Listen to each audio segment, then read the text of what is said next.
बांग्लादेश में फिर लौटेंगी शेख हसीना। शेख हसीना का कैसा सीक्रेट एजेंट? पहचान जाते यूनुस तो बांग्लादेश में नहीं पलटती बाजी।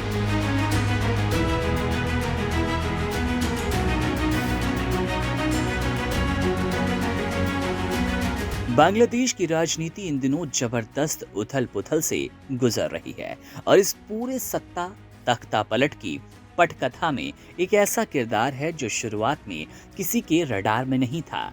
जनरल वकारुज्जमान।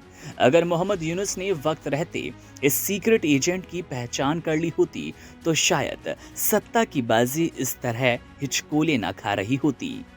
जनरल जमान को शेख हसीना ने जून 2024 में सेना का प्रमुख बनाया था। तब उन्हें इस बात का अंदाजा नहीं था कि यही व्यक्ति भविष्य में सरकार हिलाने का दम रखेगा।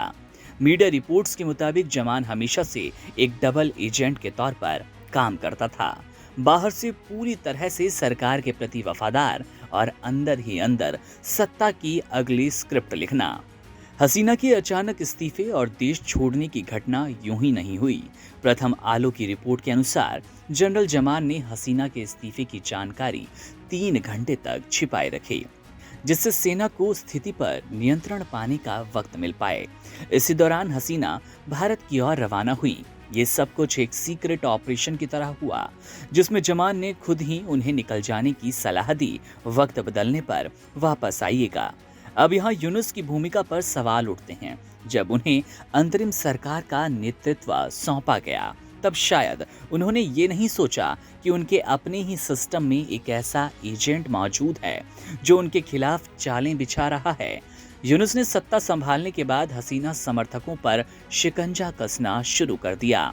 अधिकारियों को जेल में डाला, कुछ को निर्वासित किया तो कुछ की जान खतरे में है।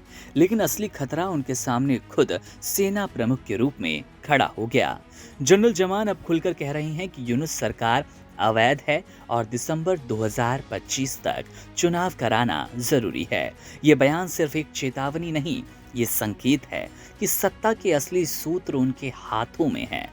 यूनुस के पास संवैधानिक अधिकार जरूर है, लेकिन जमान के पास सेना की ताकत है, यानी असली नियंत्रण।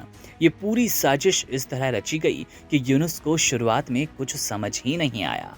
अगर वे समय रहते ये पहचान लेते कि जनरल जमान सिर्फ हसीना के करीबी नहीं बल्कि उनकी वापसी की योजना में सबसे बड़ा मोहरा हैं, तो शायद वे इस चाल में न फंसते। ये महज एक सत्ता परिवर्तन जैसा माहौल नहीं है, बल्कि एक सुनियोजित ऑपरेशन है जिसमें यूनुस एक अस्थायी चेहरा बनकर नजर आ रहे हैं। अब सवाल ये है कि क्या यूनुस इस्तीफा देंगे या फिर खुद को सत्ता में बनाए रखने के लिए कोई नया गठबंधन तलाशेंगे? और सबसे अहम, क्या जनरल जमान शेख हसीना की वापसी की स्क्रिप्ट लिख रहे हैं, जैसा कि कई सूत्र दावा कर रहे हैं? जवाब भविष्य के गर्भ में है, लेकिन फिलहाल ये साफ है कि बांग्लादेश की राजनीति एक ऐसे मोड़ पर खड़ी है जहां एक गलत पहचान या गलत समय पर लिया गया फैसला पूरे सत्ता संतुलन को पलट देगा।